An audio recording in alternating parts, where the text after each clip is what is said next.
Thank you for tuning in to Naijha Speaks. I'm Naijha Wright Brown, co-owner of the Land of Kush Vegan Soul Bistro in Baltimore and executive director of the Plantbased Society. Also contributing for Jane Unchained News. My guest today, man, I haven't seen this sister since May of 2020, last year when this whole pandemic stuff started. So let me just bring her on. Jamila Anahata, the soul food veganista. What is going on? How you doing, man? My sister, man, where you been? What's good, Naijha? Hey, what's up, everyone? Thank you for tuning in today, and thank you for having me. Times have been tough. I will say that I'm not unique in that, but I'm really pulling through, and I know things will get better. So I'm just trying to keep that mindset so I can keep going and laugh to keep from crying, to be honest. Exactly. Like, I was so excited that we reconnected. We're going to talk about this, how to create a more just and sustainable future in a minute. But please, let everyone know who you are, because again, we're talking about May 2020. Times have changed. You're talking about you was vegan 7 years. You're going 8.5 years now, right? Well, tell us all about it. Let's go. Absolutely. So yes, what's up? I'm Jamila Anahata of the Soulful Veganista, and I am the marketing director for Afro-Vegan Society. So if you haven't checked us out, AfroVeganSociety.org. But yeah, my vegan story was a very, I would say a typical one, but like unique in its own way, because I was raised on the standard American diet, just like everyone else. I was raised lower middle class. Like, we had food on the table, but it wasn't nutritious food. Oh, you were doing good. You said lower middle class. I was poor. Yeah, it's so funny because I'm eating out of boxes and stuff.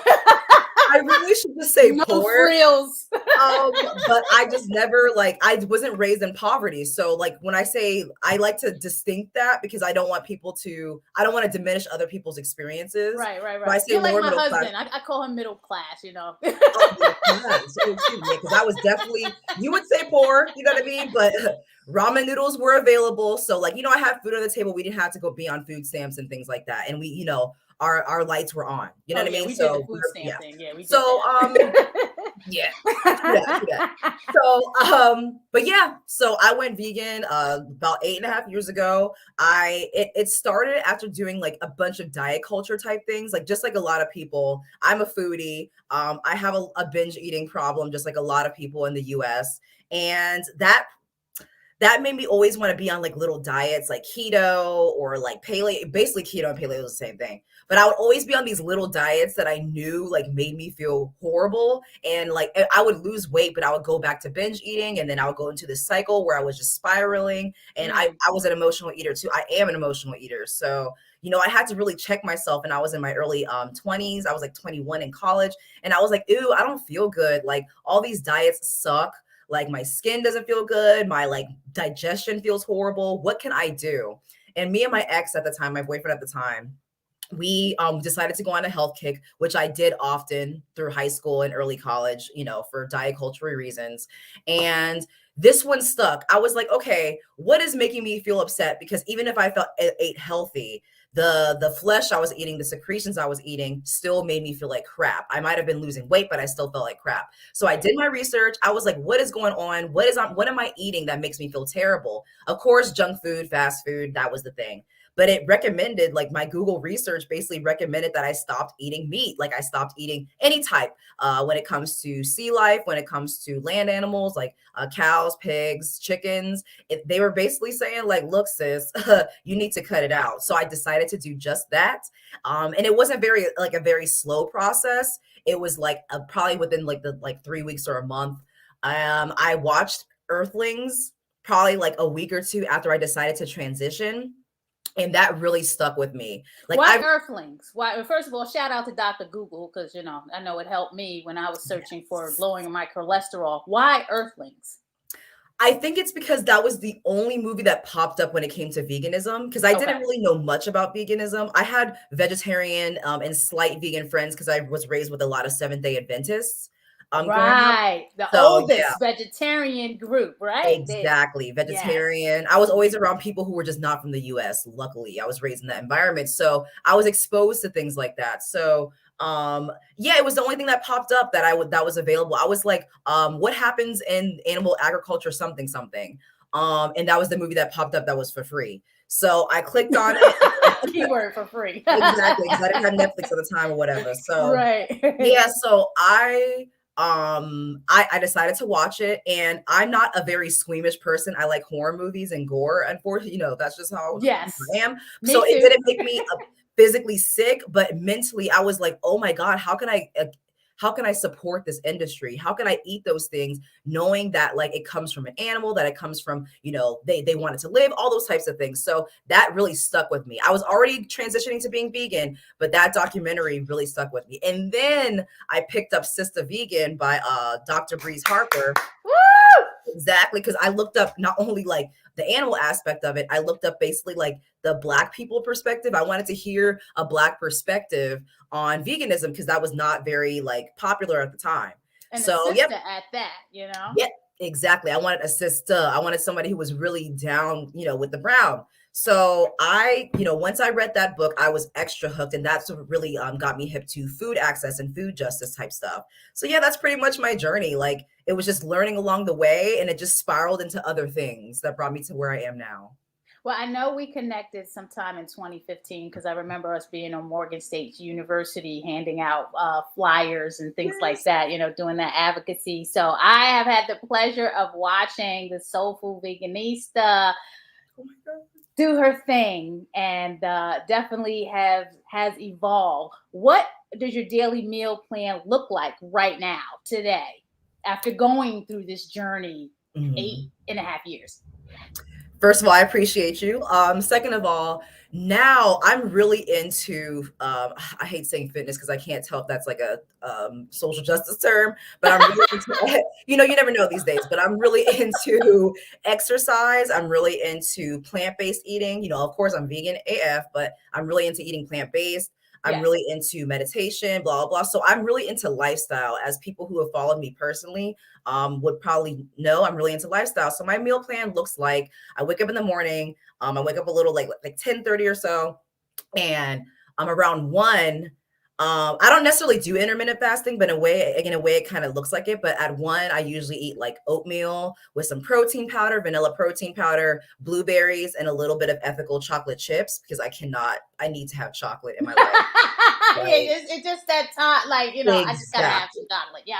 Yeah, because I can't have food that I don't enjoy. Like that's not me. Right. So yeah, that's delicious within itself. And then around lunch, I have like a Splendid Spoon type thing. Like I don't know if you've heard of Splendid Spoon before. They're a meal prep service that Yes. do things on the East Coast, I think. Yes, so How are they? they're delicious. Okay.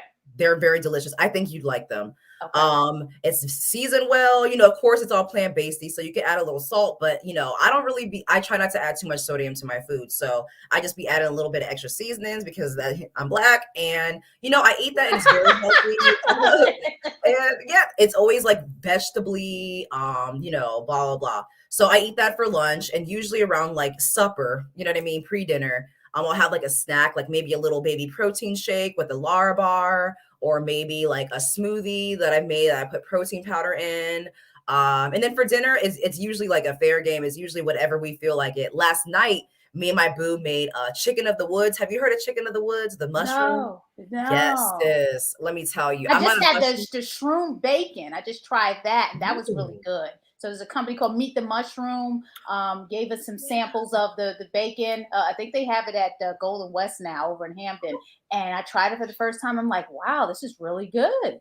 awesome. That sounds fantastic. Meet the mushroom. They sound familiar. Yeah, you check them out on IG. Meet the Mushroom. Most deaf. And people sleep on mushrooms. Like I'm trying I to love get out of mushrooms that mentality. Like I'm almost 30. I need to stop having qualms with mushrooms. because You know it's what a I mean? it's a fungus. Yes. It's usually people say it's because it's a fungus. I'm like, come No. on. Sometimes I can't fade that though. They're really good. They're really good. So, what? How did you get? You know why we're here. So let me put the banner up again. We're going to talk about how to create a more just and sustainable future. And there's some projects and events coming up. How did you get started with Afro-Vegan Society? So ABS, we started originally about 4 years ago, 2017 in March, basically. And it was three of us at the time. It was our amazing executive director, Brenda Sanders, who still is now. It was someone else, and it was just me. And we were all three. We came back from an animal rights, a mainstream animal rights organization type background where we felt like we were singled out because we were Black, especially that we were women and femmes. We just did not feel like we fit in. And you, of all people, would know that, in animal rights circles, there are certain places where we don't feel like we fit in, or, Right. our voices are not being heard, which is very important in this movement, in the vegan movement. So Brenda, being like, as brilliant as she is, she decided, like, you know what, I'm making my own thing because this is not, she didn't do it out of spite, but she did it because it's necessary. No, And I'm very glad she did. and yeah, when you say Brenda, Brenda's my partner in Vegan Soul Fest, which is the same reason why we created a Vegan Soul Fest. We needed a space for us, by us, and represented us. So yeah, go ahead. You are fantastic for that. You are just the goats when it comes to that. So yeah, she decided to make her own org, asked us to join along, and we could not refuse that. So we were like, yes, we are definitely doing that. And it came from a place of, speaking from a Black perspective, offering resources to Black communities, to help them go vegan and all those types of things, which is still our mission now. So yeah, we took a brief hiatus in 2019 because things were just getting all like really wild, since it turned into a 2-person team after a year or two. So Yeah, we that's a just lot wanted of to, work for two it's a people. lot of work for 2 people, exactly. And honestly, that hiatus really helped because we were able to learn other things. Like, during that time, we were able to like almost soul search and figure things out. So when Brenda decided to relaunch last May of 2020, I could not refuse that as well. I was like, yes, sis, sign me up. So when we got back on again, we just went hard and back into it to once again offer insight, resources, culture, to Black communities to help them go vegan as easy as possible. So yeah, that's pretty much our story. It's definitely a longer story than that, but Oh it's yeah, really yeah, yeah. interesting. But Yeah, sometimes you have to step back to move forward. That's just a natural progression in life. And absolutely. people may see that, oh, and it's a failure. You can't succeed without failing, and it's not a fail. It's a learning experience that you need to take a breather, regroup yourself, and then come out bigger and better. So definitely blessings. And everyone, Afro-Vegan Society in all social media can be followed at Afro-Vegan Society, right? And then Yeah. afrovegansociety.org. It is running on the ticker. Mhm. Tell me about any challenges, because we're all facing challenges in our advocacy. What are the challenges and how are you overcoming these challenges?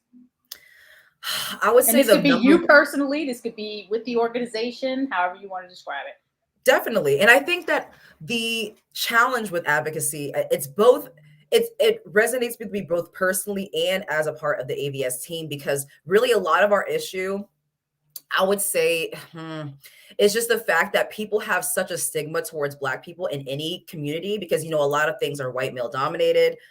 So people just really like, I just feel like people overlook what we have to say a lot of the time, whether it comes to, animal rights, climate change, food justice, LGBT, LGBTQIA, LGBTQ, you know what I yes. mean? Mhm. You feel me? But even when it comes to those things, I just feel like us personally and as a whole of Black people just feel like we're overlooked because people feel like we're not educated on certain topics. But people fail to realize that, like, when we're coming from a place of Black liberation, that is the blueprint to help everybody be free, to be Right. honest. So Right. it's kind of like, if you're not listening to our voices, if you're not listening to the communities that are most affected by these things, these industries, then what are you doing? Because then you're just listening to the companies themselves that are creating these, like, creating oppression upon these communities, if that makes sense. So I really, basically, I feel like people could really listen to what we have to say a little more. We see that other people who other organizations, other rights organizations have more of a following, have more engagement, and that is not their fault. Good for them. I am happy for you. Because some of them have more money, and that's really Uh-huh. usually what it is about economics, which Yeah, they've gotten such a head start. Like this exactly. vegan plant-based thing is nothing new. We just talked about the Seventh Day Adventists. Tracy McQuarter outlines the history of vegetarianism. in her African American Vegan Starter Guide. A Mhm. lot of it is just economics and power. Really, that's all it is. Most def, most def. So sometimes creating these organizations like you have with the Afro-Vegan Society builds us up to maybe not be so dependent in what they're doing and really focus on what we're doing so we can grow bigger, stronger, and be better than ever, and then have all of these followings. You know, sometimes we pay too much attention to what they're doing, and when we focus on what we're doing, then it's kind of like now we can help you, or now we can do, you know what I'm saying? Now all eyes on me, And that's which is the what you're beauty doing. of AVS, is that we focus solely on our content. We focus solely on our community. We focus, that's just something I've noticed along the way of our advocacy is being overlooked. But even money too. But I would just say, like, people, like, once again, still people have that stigma, and that's so true. Yeah, we are so laser focused on what we do. We really want to, like, hear from our community, engage with our community. So all those outside voices don't really matter. And we still do have a great following. I just want people to remember, listen to Black and brown voices, because we are literally the blueprint. We can tell you what's happening on the ground, and we can help you figure out solutions, and And which is so what our conference is all about. and social media makes that so fantastic. And before we get to that, because I have the flyer, I have both of the flyers here.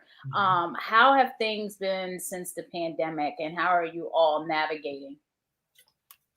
Honestly, the pandemic, I'm not going to sit here and say it's easy, because it is not. We are, AVS is doing great. However, personally, we have our own personal struggles. Um, and for me personally, it's been wild, because it's this year has actually probably been worse when it comes to that for me. So I've just been, grieving as much as I can, getting as much rest as I can, making more time for myself. Oh, hey, kitty. Yeah, Kitty. this is Vanilli. She wants to be the mascot of You said ABS. vanilla?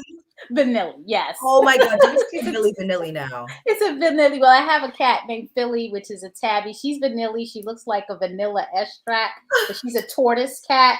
So yeah, it So cute. she's too much. I love that She so much. always has to make her debut when I'm on here. I It never mean, fails. right ahead, sis. But yeah, sorry, what was I saying? I was saying The pandemic has yes, how it's impacted you and the organization. absolutely. So I would say for AVS, it hasn't impacted us as much, because we are very virtual. We are actually solely virtual at the moment. Beforehand, before our hiatus, AVS was mostly, I would say mostly virtual. We would do events in person, but now we are virtual AF. Like, we do everything online, and that hasn't really affected our day to day, because if anything, we've been closer as a team during this. It's not because of the pandemic. I think it's because we all have respect for each other. We all mesh well. We all listen to each other's ideas. We're a really good team, so I can't say it has affected AVS as much. But I know for a fact that once the pandemic, if it ever, I'm not saying it's not going to end, because everything has an Nobody knows end. what's going on. Exactly. No one knows what's going on. Everything has to end. However, I know that, like, the pandemic has affected how we're going to do events in the future, because realistically, we want to be in our, we want to see our community face to face. We Right. are Baltimore based, and we are national. We want to have a national presence, but we are Baltimore based. So it'd be great to see our community, up close in person. So I would say that's the only thing that's affected AVS during the Yeah, pandemic. that personal connection. Right. We're going to say hello to some folks here, and then we're going to get to what we're all here to talk about. Hey, Tom, thank you for tuning in. It is nice for you to join us. Edie, thanks for the love. Alana says yes, and Yeah. Tina's saying hi, Naijha, kisses and hugs. Edie, there we go. Beautiful women empowerment. You guys are amazing. And Edie, you are amazing too. Thank you. That's right. No failures, because you come out bigger and better. Exactly. That's what I Yep. need people to understand. There are no failures. Everything is Mhm. about learning. Think of all Literally. the successful people out there. They all had to learn to get to Mhm. where they are right now. Facts. Amen. Yes, Tina and Tom. This is so great. So many food deserts here in Chicago. Yeah, Chicago's on my list, Tom. I got to get out to the Midwest, see what's going Mhm. on out there. Was that Millie or Vanilli? You know what? Tom? I'm gonna have to say this. My nickname, my childhood nickname is Millie. So when you said Vanilli, I was like, no way. And I'm not joking. I'm not joking. That's that Pisces thing, you know. That's a whole nother level. That's a whole nother show. That's It's Vanilli Tom, and I have a tabby Philly. so cute. So that's our other cat, and yeah, she's really really cute. She's Mhm. definitely got to be the star of the show. And Tom says, no reason not to go vegan. Nope, not anymore. There's no reason not to go vegan. Folks are making it really easy. And what I'm going to bring up here right now is what we have come to talk about.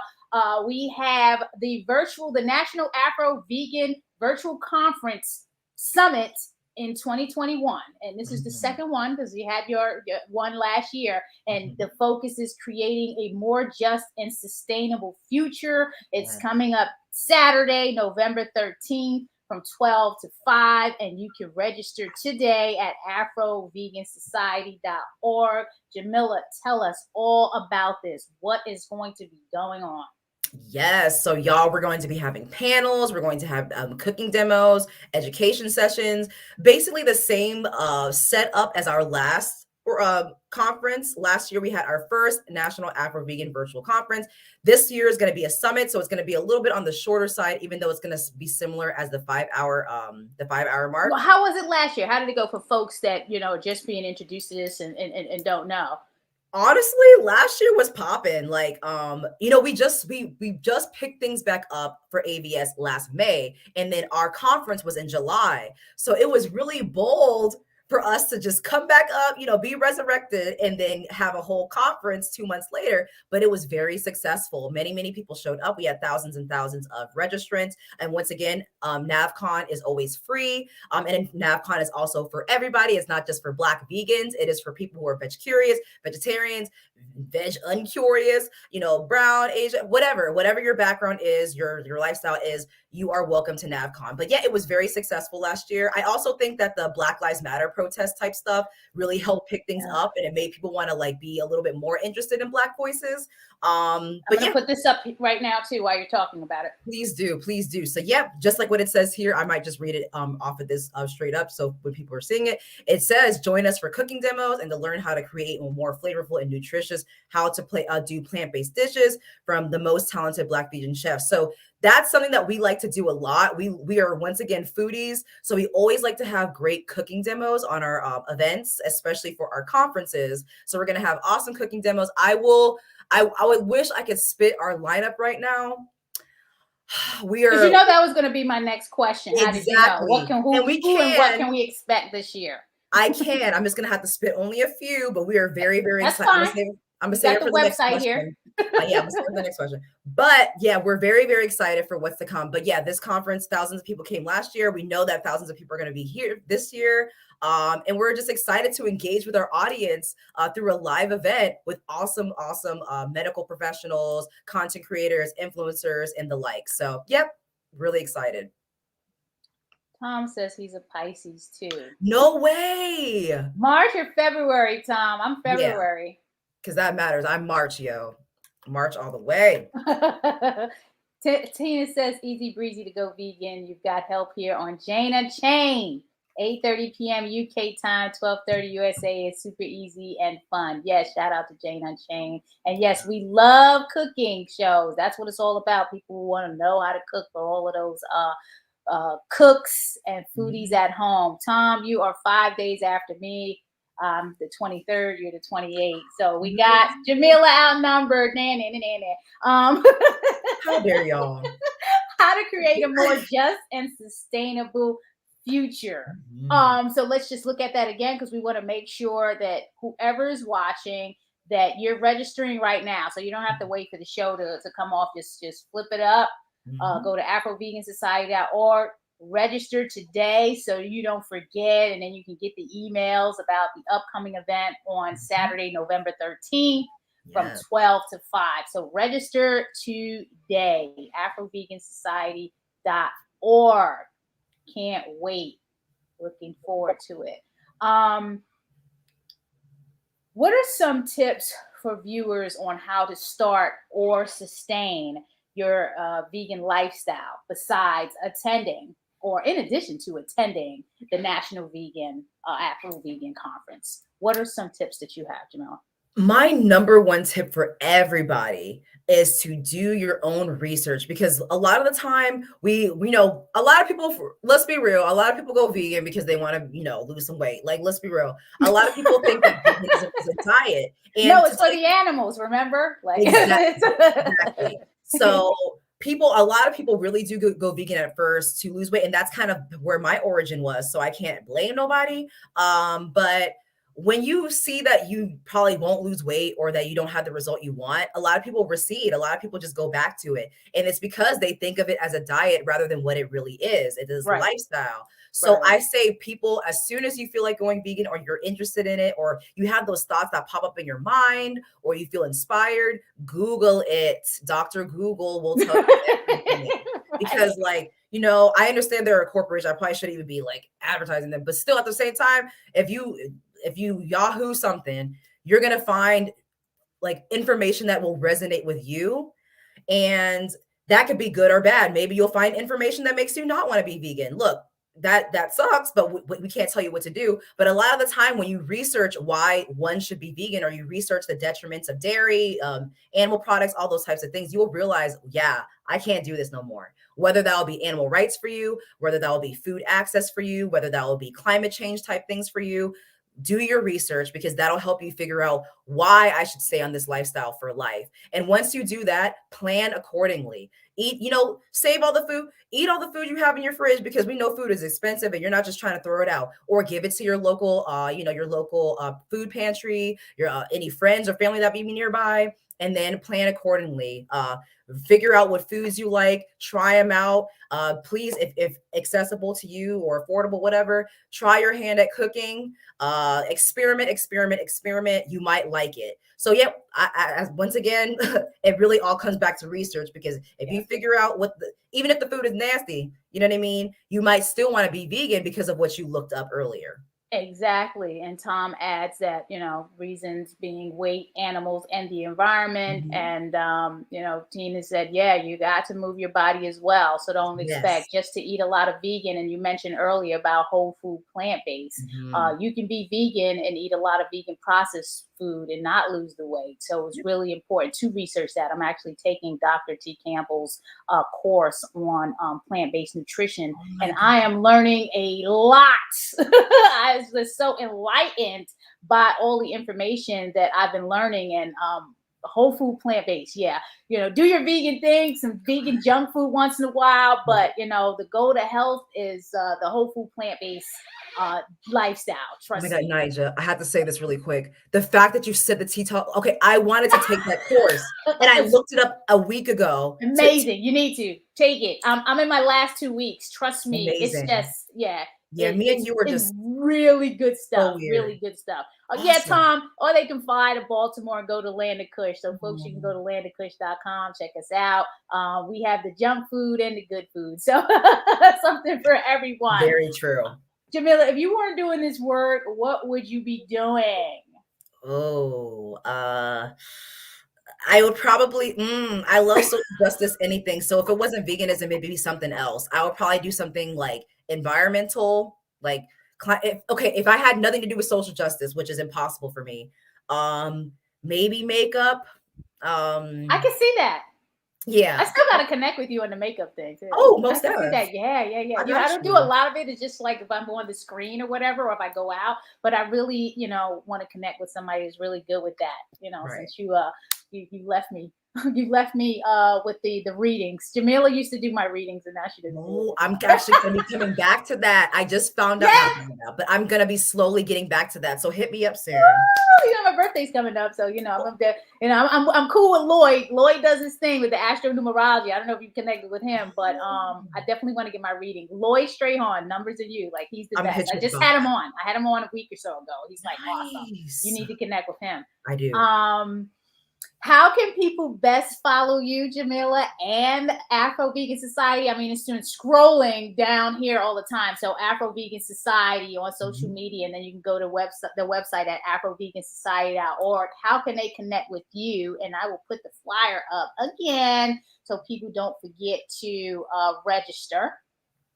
November Absolutely. 13th, Saturday, 12 to 5, creating a more just and sustainable future. please attend the National Afro-Vegan Virtual Conference at AfroVeganSociety.org. Register today, everyone. Absolutely, for free. So to find me, once again, everything Afro-Vegan Society. We have our team of social media people, but also if you wanted to talk to me personally, which you would be if you're going to be messaging us at AVS, but you can find me at thesoulofveganista.com. Haven't updated my website in a while, so I'm putting it sorry, in, so you but better update it. The yeah, soulfulveganista.com. so the soloveganista.com. I'm also on Instagram, kind of. I've been taking more rest, like thanks to the Nat ministry, the Nat bishop from the Nat ministry. I'm gonna have to shout her out.